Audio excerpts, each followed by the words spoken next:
everyone, and welcome to my brand new channel. My name's Pauline. Now here I'm going to be exploring true crimes from around the world, but today I'm going to start right here in the UK. So grab yourself a cup of tea, sit back and relax, and let me tell you a story all about Donald Neilson.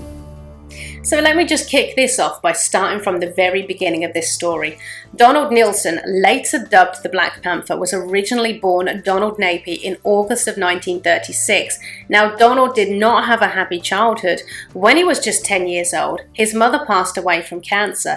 As well, at this time, he was being bullied on a daily basis for having the surname Napier, which bore the remarkable resemblance to the word nappy, which the children just picked up on and made his life hell. So when Donald turned to a teenager, he decided that he was going to change his life and things were going to get better for him. He's going to join the National Service. This kind of didn't work out the way that he planned. He was still continually bullied for his name. On top of that, they bullied him for his short stature in height, which was only 5'6". Now, despite this, Donald absolutely loved being in the army. He relished in the use of guns and violence. And it was at 18 years old that he met 20-year-old Irene Tate. In 1955, they got married and she convinced him to leave the army. They wanted to start a family, and 4 years later their daughter Catherine was born.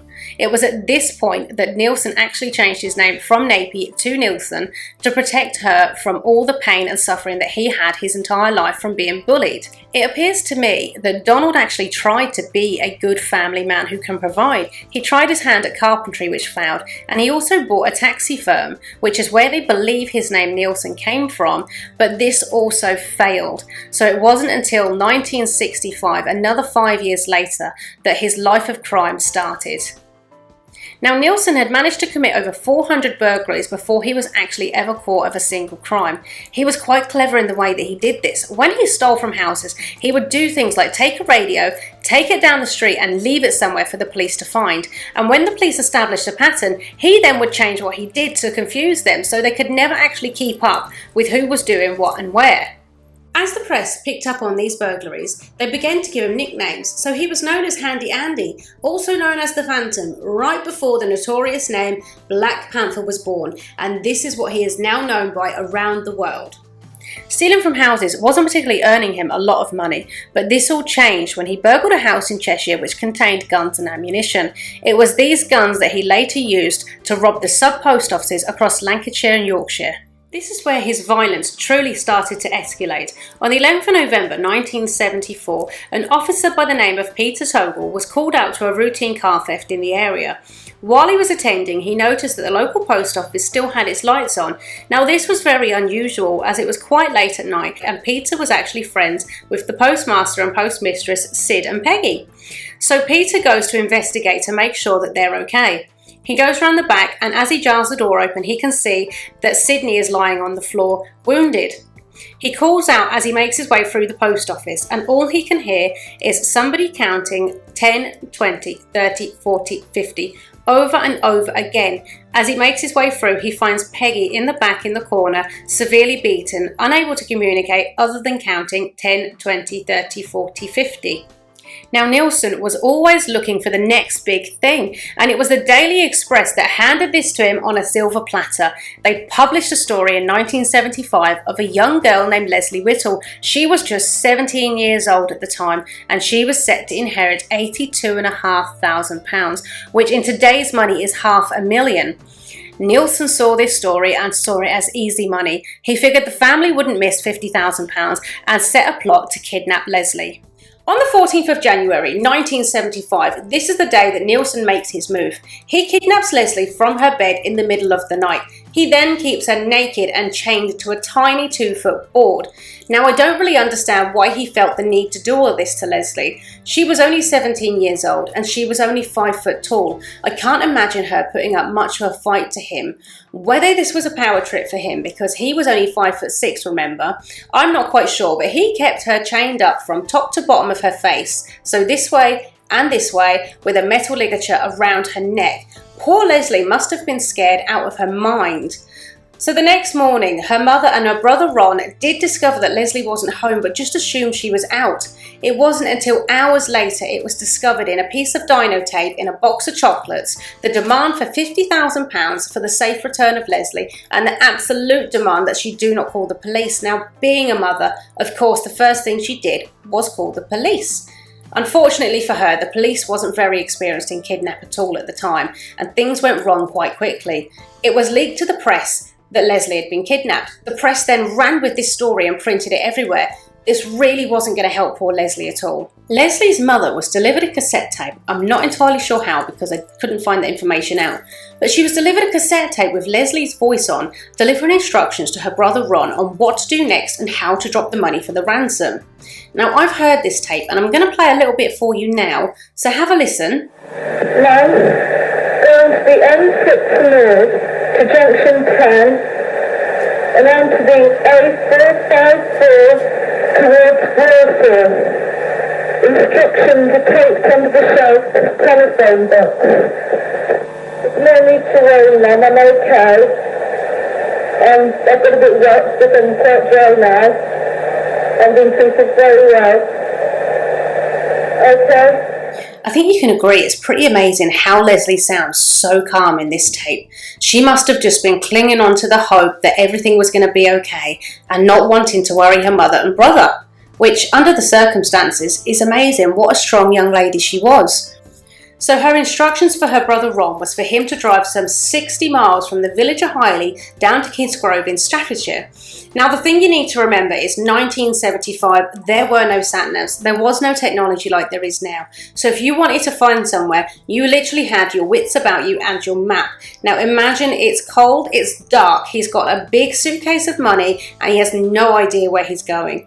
He gets lost and is late to the phone box. He's now panicking in case something's going to happen to Lesley because he's late. He eventually rummages around the phone box and finds this piece of dino tape with instructions for him to travel a mile further down the road to Bathpool Park. Now, Bathpool Park is 178 acres of forestry, mazes, trails. If you don't know the area, you're going to get lost pretty quickly. Ron was instructed to look out for a flash torch flashing amongst all of these trees. Of course, he couldn't find it, and something that Nielsen didn't take into account was members of the public use this area on a daily basis. Now, they saw the torch, but pretty much ignored it. At this point, Ron is feeling panicked and helpless. He cannot find the ransom drop location. So in his panic, he starts calling out Lesley's name in the hope that she's going to hear him and that he will hear her. Of course, we know that this didn't happen. Ron had to abandon the drop. He had no choice. In the morning, as you can imagine, the place was absolutely crawling with police officers and police dogs, just hoping to find any clue as to where Lesley was. Little did they know that she was just 70 feet below them in the network of Victorian-style sewers on a tiny 2-foot ledge, cold, naked, scared and screaming, yet nobody could hear her and nobody was aware that she was there. The next day, as the area was being searched, it was an officer by the name of Phil Maskery that came across the entrance of the tunnel where Lesley was found. Now, normally this wouldn't be of any interest, but he noticed that one of the doors was laid flat with 2 of the bolts placed on top. Now, upon investigation, he found a roll of dino tape and a newish dino gun along with some used elastoplast. This later was matched up to what was used in the ransom notes for Lesley. Officer Maskery had been given the task to do a thorough search of the tunnels. They wanted to see if there was any clues as to where Lesley was. This is when he found the 2-foot ledge that Lesley had been perched on, along with a sleeping bag, cassette tape and roll of elastoplast. As they lowered him further down, it was then he discovered the tragic body of Lesley Whittle hanging just 6 feet above the ground. This is when it turned from a kidnap to a murder. In the days after Lesley's discovery, Nielsen, who is now on the run, needs money, so he turns his hand to what he knows best, which is burglary. This time he picks a railway yard, except he's interrupted by a man called Gerald Smith. Now, Nielsen doesn't just shoot him, he shoots him once, he walks up to him, he walks around him, shooting him 5 more times. Now, amazingly, Gerald Smith survives the attack. The bullets from the attack was actually matched up to the bullets that were used in the post office burglaries before. Now, days after this, they find Nielsen's car abandoned on the side of the road, and inside this car, it has everything to connect him to the kidnap and murder of Lesley Whittle. So they have the cassette tapes, the dyno tapes, the elastoplast, you name it, it's inside Nielsen's car. The thing we need to remember here is that in 1975, they simply didn't have the technology that our officers had today. So a lot of their work came down to ears on the ground and gut feelings. It was these gut feelings that later helped two police officers while patrolling the area pull over a man who they thought looked suspicious. When they asked him where he was going and what he was doing, his reply was that he was heading home. Now, this wasn't enough for the officers. They knew something wasn't right and they pressed a little further. They wanted to know what was in the rather large bag that he was carrying. It was at this point that Nielsen pulled out the shotgun and demanded that one of the officers get in the back of the car. As they've been driving, they've been going for around 6 miles. They have no idea where they're going and they came to a Y in the road. This is when the officer took the decision to jerk the steering wheel as hard as he could to throw Nielsen off balance. This is when the officer in the back jumps over to grab the gun. They both struggle and the shotgun goes off, blowing a huge hole in the roof of the car. Luckily, this happened right outside of a fish and chip shop where there was a huge queue of miners waiting for their dinner. One of them immediately sees what happens and comes running to help. As he starts to join the struggle, the rest of the miners see what's happening and come running. This is when they all fight to gain control over Nielsen and he is apprehended. Now have a look at the photo of what Nielsen looked like after the arrest. I think it's fair to say that these miners did not hold back.